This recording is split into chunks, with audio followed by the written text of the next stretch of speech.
perhaps a bit obsessive compulsive, but I just hate staring at stuff that doesn't work.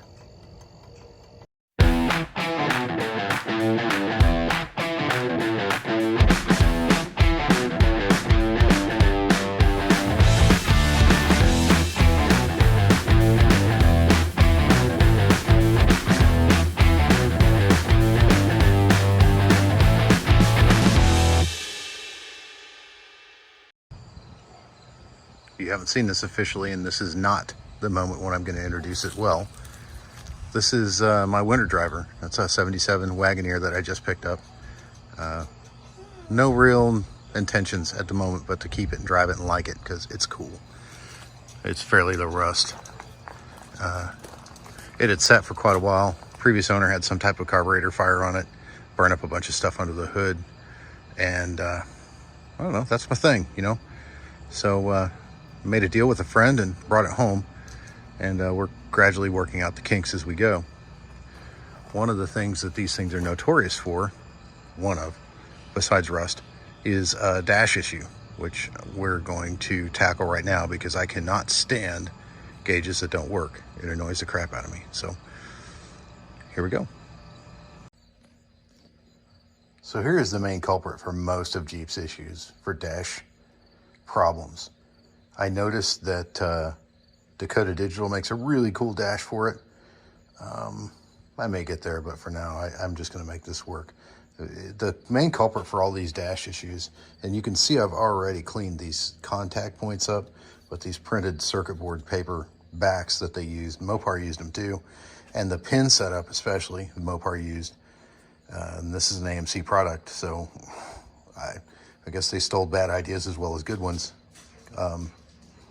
Aside from the freaking ridiculous ammeter setup that runs into the dash on a 1977, you'd think we'd be smarter than that by then, but whatever. Come at me, haters. I think it's a stupid idea. I will continue to hate on it every time I see it. AMC will be no exception. So anyway, we're going to fix that too while we're in here. We're going to get rid of that. And you can kind of see what we're going to focus on right now anyway is, if I say we're going to focus on, you can see these. I'm going to try and move them without sticking my big fat finger in there and show you what the problem is you see that? That is just absolutely fantastic for contact work. If you want gauges to work, they're not going to like that. So what we've done is, aside from cleaning it up, which we did, you clean up the contacts around the base a little bit, use some soldering flux, and then you do what I've done here. Now this doesn't look great, and I can't get it to focus really well and zoom in really well, but what you can see I've done is I've cleaned the base of the pin up and the pad up, and I've resoldered that pin to the pad, because resolder is somewhat of a misnomer, because if you look closely, this is what we did to these things. We just bent them over. We stuffed them in, they made contact, and they bent them over, and that's the end of it. Well, you can see this one's been wet. That does nothing for those contacts. And it's an idea that worked for about probably, dude, I wouldn't be surprised if these things were failing when they rolled off the assembly line, but that's beside the point. We're gonna solder these back to the board and see what progress we've got, but none of those are making much contact at all, and it's just not working for dash. So we're gonna do that. All right, a basic tutorial here on what's going on. I've cleaned the base of these up quite a bit, and you can kind of see where there's some shiny parts and not so shiny parts. The flux we're using is going to take care of that, and it's just basic soldering paste flux. I won't go through the finer points of soldering, but I will say you're not just going to grab an iron and do well with it. You're going to need to practice a bit, but it's not impossible. It's fairly simple to master. You just need practice. So start with a hot iron and a clean iron and a tinned iron, which we just get it loaded. You'll heat the pin at the base, and you'll watch, hopefully this stuff you'll see it flow. But the flux does a lot of the cleaning work, and when it's flowing like that, it takes the solder where it goes. So that's how you resolder the base anyway. And it doesn't go all the way around, it doesn't have to. It just needs to make a real good connection in that area. Because these guys aren't really that structural, and this is a ton better than what they rolled out of the factory with. So this is gonna do. This will do just fine. So I'm gonna do a couple more while I've got some flux out there. We're gonna make that flux work.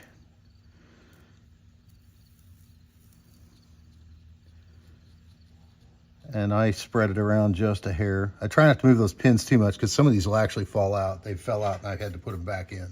So we're just gonna kind of go around this thing and keep doing these pins.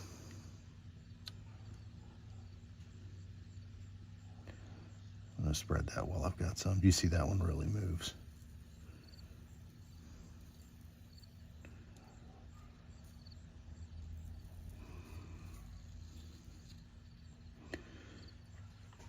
And I'm not saying this is the end fix for these. I don't think there is one. It's not a, I don't know. I wouldn't call it a poor design. That's a tough one to qualify because I think it is a poor design. But for mass production, it did the job. And I wasn't there. I'm not going to hate on anybody for doing what they had to do. But you can see that makes a lot better joint with that pin than just a regular compression that you just literally crimp them together. I'm not a fan of crimping wire either, just FYI, but it does work.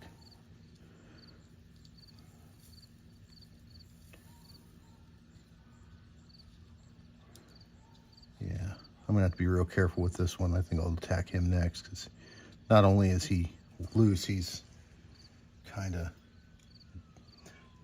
bent.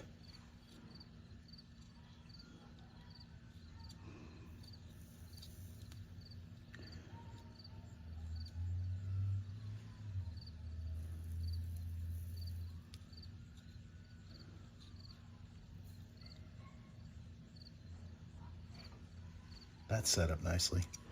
All right, I'm just gonna follow. We're just gonna keep going all the way around. I'm gonna try and stay out from in front of the camera so you guys can see it.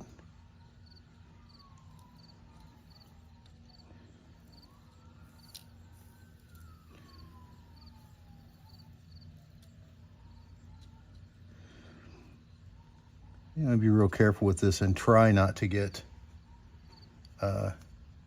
you can see where the solder stays in on its little printed circuit board, that copper, whatever it is that they put on these things. It stays there for the most part. So unless you really screw up and goob a bunch of this stuff on there, it'll be okay. I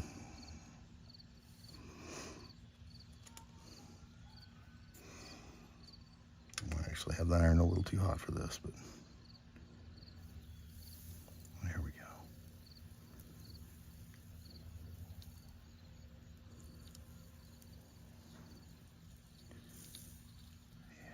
What I like right there. Okay, so now we'll let that cool off and I'll spray some contact cleaner on that and it should be good to go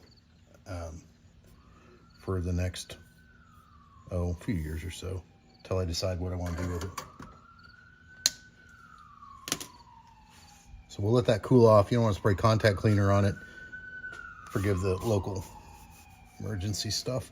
You don't want to spray contact cleaner on it when it's hot because solder needs to cool just like everything else, and you'll crack the bond and that won't work. So we'll give it a minute and we'll clean it up.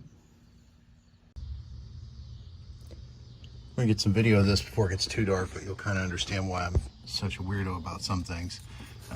Jeeps use rubber vacuum controls for some of their HVAC stuff, so that's nothing new.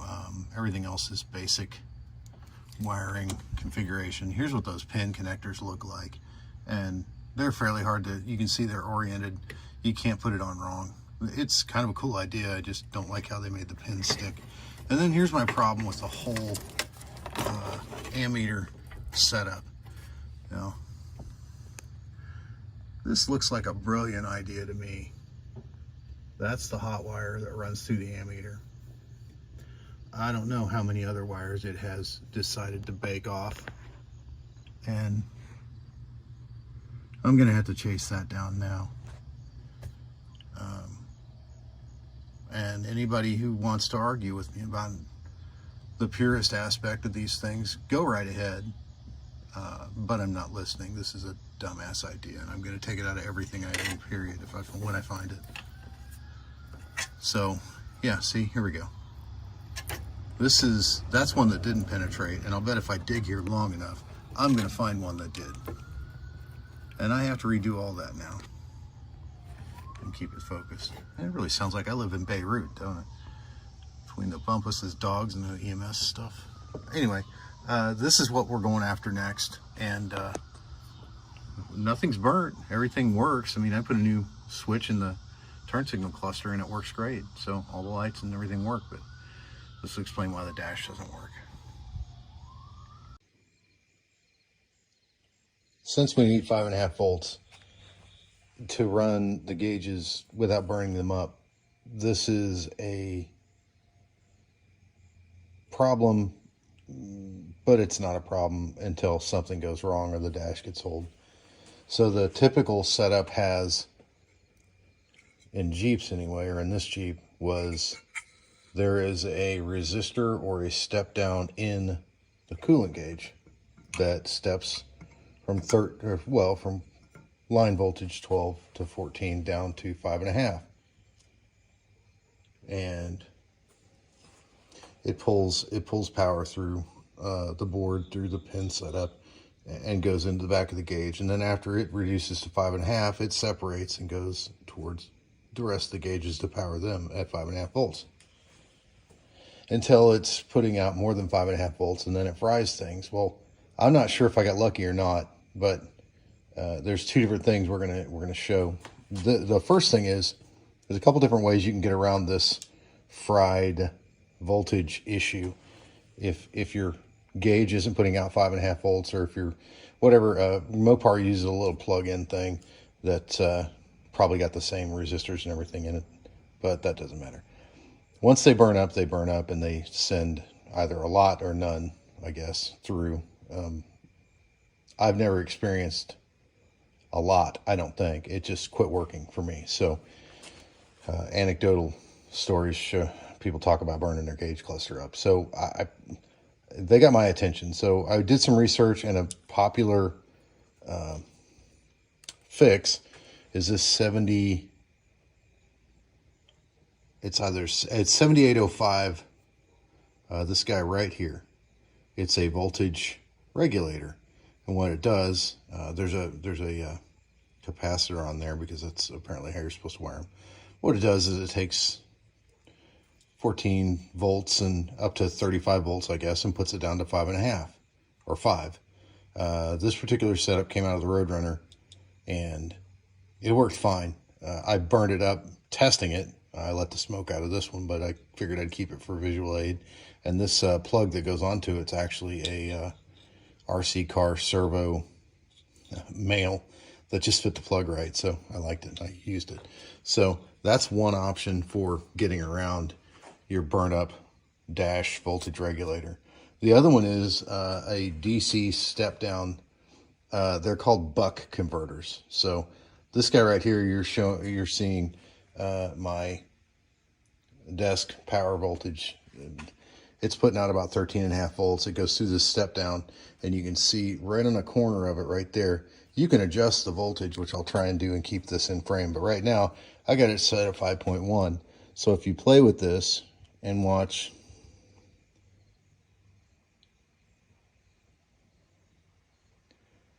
you can change, it'll pull voltage down quite a bit.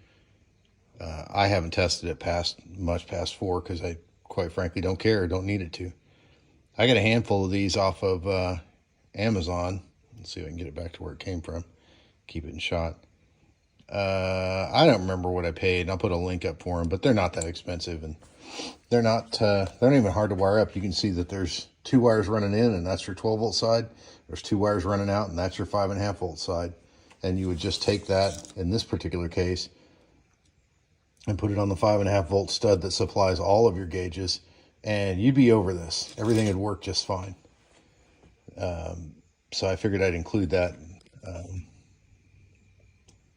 I had planned on using this in the Roadrunner if I hadn't gone to the Dakota Digital stuff. So it seems to work just fine. So I'm going to get a close-up of that. Well, that was fast. There you go. Not all of them look like this, and there's a ton of them on there, and they're fairly cheap. So you can order those and get, I mean, I got a bag of them here for, there's probably 2 or 3 more in there. So carry one in your glove box in case it burns up, I guess. But that's one way of getting around this. Well, something else to note, we are flowing, right now, this gauge, we tested it based on we dead shorted it and it worked. But the problem is now that it's either too sticky or it's burnt on a spot that won't allow it to read the resistance correctly. This is still the same 10 ohm resistor I'm using.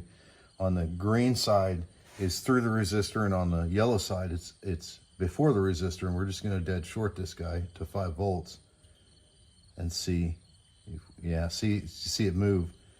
So either it needs to be cleaned up or it just needs to be replaced. I'm not sure, but just because they move with a dead short doesn't mean they're good.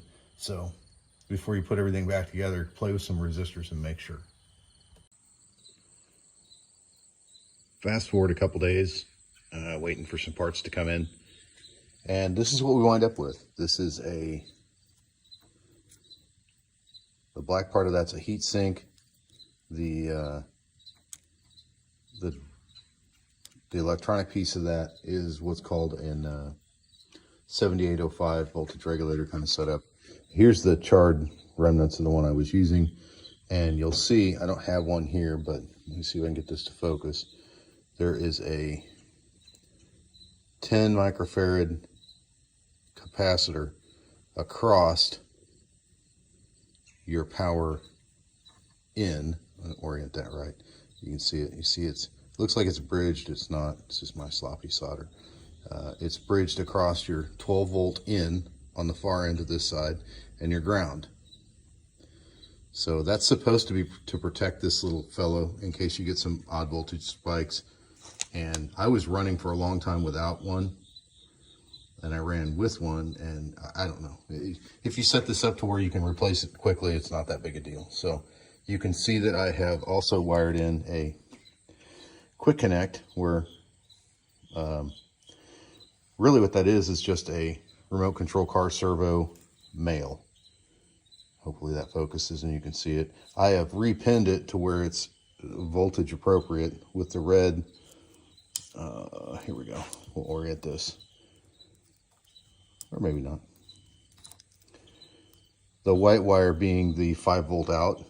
And then I switch the black and the red, which you can just depin those. There's a little plastic finger that holds them shut. That's no big deal. And then you've got your setup, so when this thing does fry, I say when or if it does fry, you can just pop it right off and plug another one in. Kind of like changing a fuse. And how you'll know that is, if you look over here, you can see, I think it'll show. I don't know if that's showing 5 volts or not. It's kind of hard to tell through a camera, but it's showing 5 and change volts, which is perfect for your dash cluster. Now, if this guy fries, you can just watch this. I'm going to unplug him and you get nothing, which is a much better solution than when one of these guys fries and potentially gives you 12 volts across all your gauges and burns them up. So plus, what do you think about when all your gauges fail at once, especially if you've had this mod done? You'd think immediately voltage cluster regulator, and then you'd go and you'd undo this guy and change him right out, and you'd have 5 volts again. So the parts I used for this are right here. So you're welcome. I'm going to zoom in on these and I'll talk briefly about them. Any aluminum heat sink will be fine, but the smaller, like this guy right here, I like him because he's small and he's cool and compact, and he'll keep that guy cool. He'll keep that 7805 cold, or at least cooler. The 5 volt resistor, these are the parts I used. Of course, everything's made in China. It is what it is. I don't like supporting, let's just stop there. So everything's made in China. It has to be, so don't hate on me. I can't really, if you got a good option for American-made electronics, you let me know in the comments, please. And let's see, here's what I'm after. You see how these are marked half, empty, and full. This is the resistor I was talking about, that resistor setup. I'm going to build another one, but ultimately when you put this between the ground and your gauge, and it should put the gauge at roughly full, empty, or half full. And this is a Mopar setup, but it should give you some indication on the factory stuff whether or not it's working. So what I've done here, which you can kind of see, is I have, let me move this out of the way. I have soldered the 12 volt in and ran it into my pigtail, and I've soldered the ground and ran it into my pigtail. So the 5 volt will be on a, sorry, I'm going crazy here. The 5 volt will be on this particular gentleman right here, and he just gets screwed to the board and powers all the gauges. So hopefully this will eliminate all your voltage problems for your dash. The gauge thing we pretty much ran as far as we could. The only thing I was left with that would work was the oil gauge. The temp gauge was somewhat screwed. I ordered a new one of them. The fuel gauge was foobarred. I had to replace it completely. The amp gauge, what I cut out of, which you might not immediately see because it still says amps and it still looks exactly like it did. I took the face off the other gauge, modified it, and put it on a volt gauge. So what you're looking at is an outside power source, and you won't be able to tell except that it goes to 0 on what was the original volt gauge.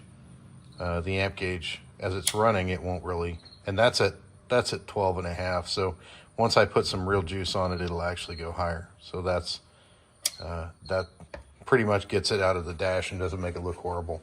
I went through the vacuum setup and cleaned it up, and it works. I think we're going to have some trial to see if this vacuum switch is still good, although it's not that old. So not mileage wise old. It was like less than 60,000 miles on this thing. So we got it all greased up and working, and cleaned up the front. Also cleaned up the dash a little bit, cleaned the gauges, or the faces anyway. They weren't that bad. Got a little too much epoxy there, which, what are you gonna do? I can't scrape it out now. So now we move on to unscrewing the wiring.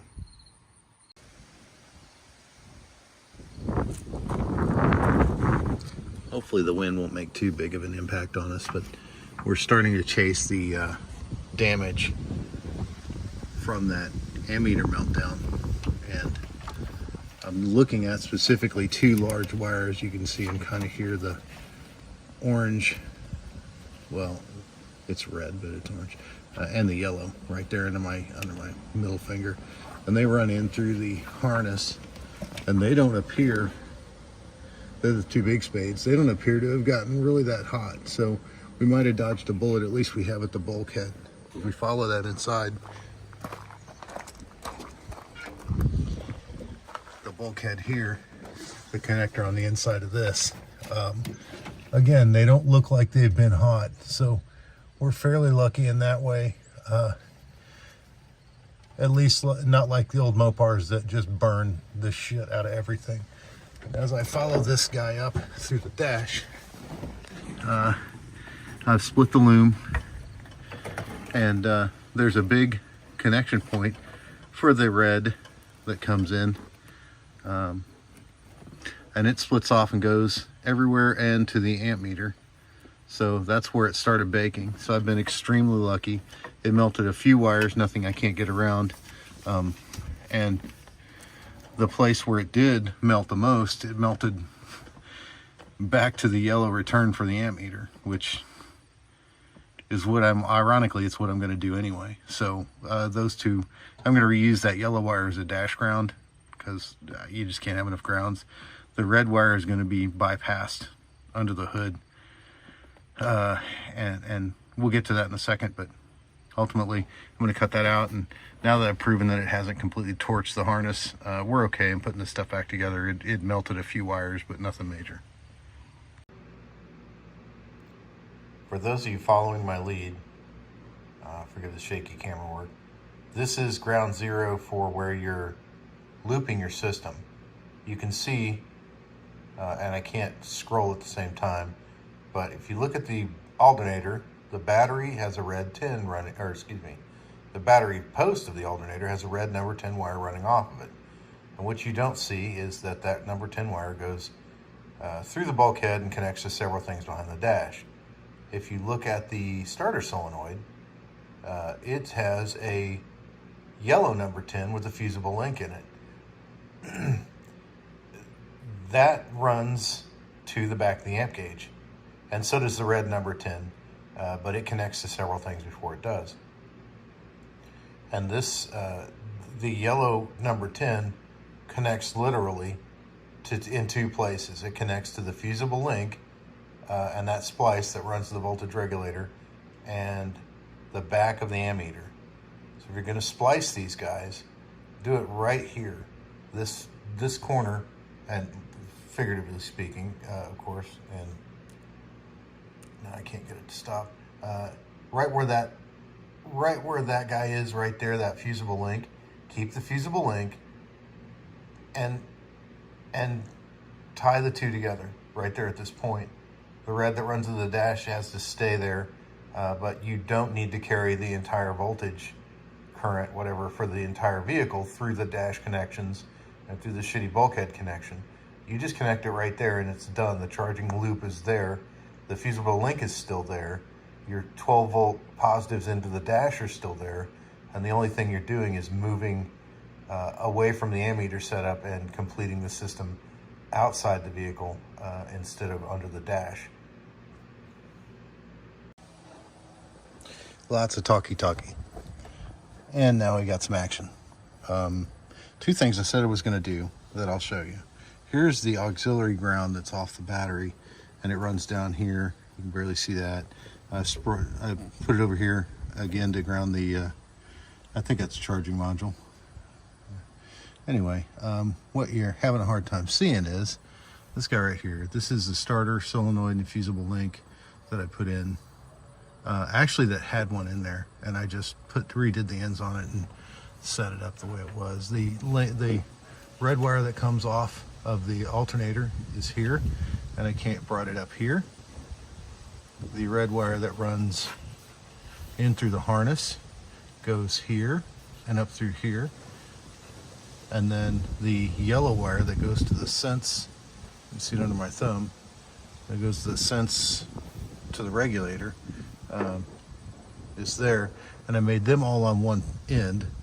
And then what I did was I made a more or less I used a bolt, which might be kind of ghetto, but if you replaced a few of these things happen and they burn up, and instead of butchering your harness, you can just undo here and then undo there and reinstall a new one with eyelets on it, and you're done. There's no soldering or anything left to do. So that's done.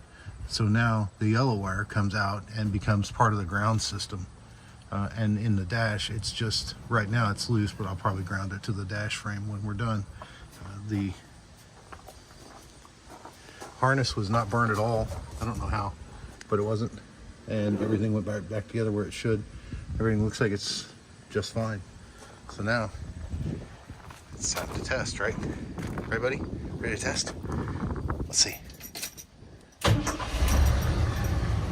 I'm kidding, we ran this for a second before, but we're gonna go for a test ride. Everything seems to be charging well, and no smoke, so I think we're ready to roll.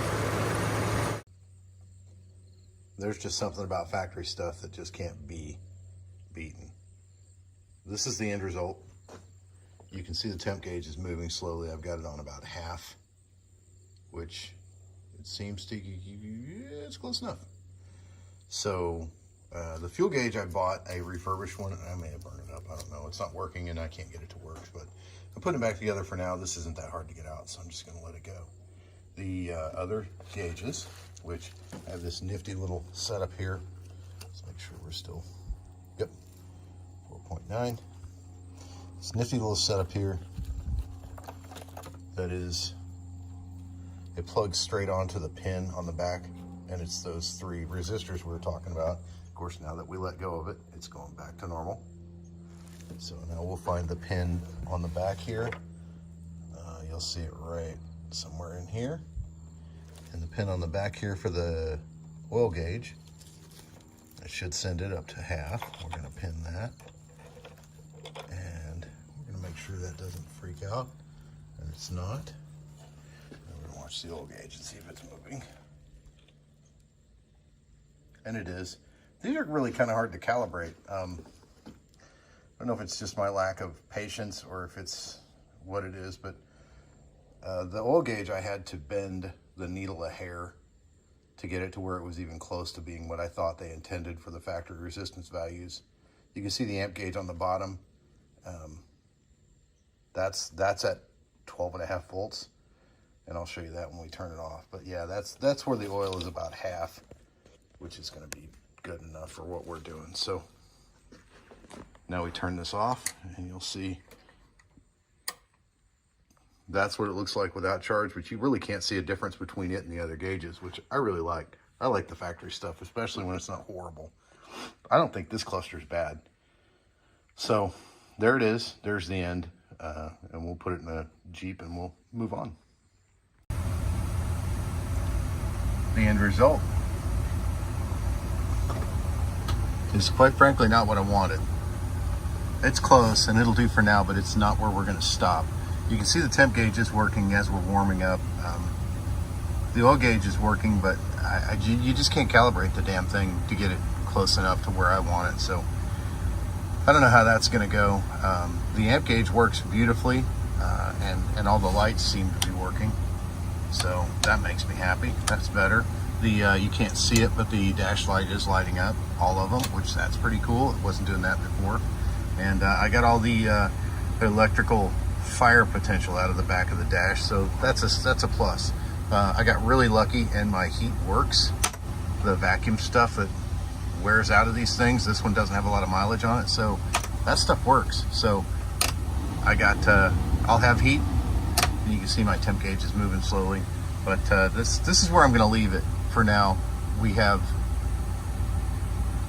thrown in the towel with this. This is as good as it's going to get, and I'll probably sell this after my new piece arrives. And I went ahead and bit the bullet and went through, I think it's Cheap Recyclers that has a new or a refurbished cluster that's cheaper than some of the other options out there, but it's really stock, original, and pretty. So I think I'll probably go with that route. So anyway, this will get me around for now, but it's not the end. But it's I think it was worth it. But again, the amp gauge alone thing is worth it to me. So there it is. Thanks for watching.